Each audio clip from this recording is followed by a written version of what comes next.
We're going to graph this equation y equals negative 2x minus 1. About the easiest way to graph this is to think about slope-intercept form. Slope-intercept form is y equals mx plus b. In slope-intercept form, the number in front of the x, the m, that is the slope of the line.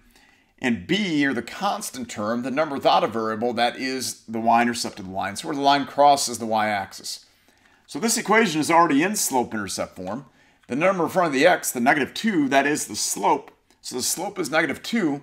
And the constant term, or the number without a variable, the negative 1, that is the y-intercept. Slope is negative 2, and the y-intercept is negative 1.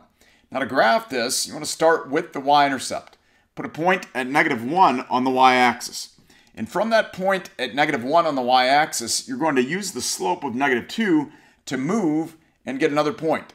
Now when you think about that slope, first of all, that negative 2 is negative 2 over 1.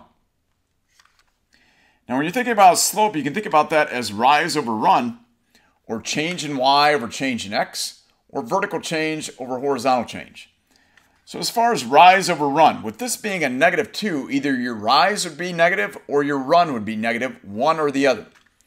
So if the rise is negative, that means you're going to go down. If the run is negative, you're going to go to the left.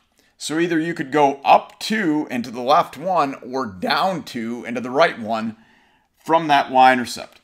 So once again, at the y-intercept of negative 1, you could go down 2 and to the right 1, put a point, or you could go up 2 and to the left 1, put a point. Either way, you're still on the same line.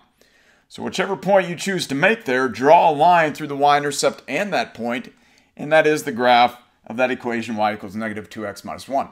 So the slope is negative 2. That means this line goes down 2 for every 1 it goes to the right, or you could think of it as going up 2 for every 1 it goes to the left.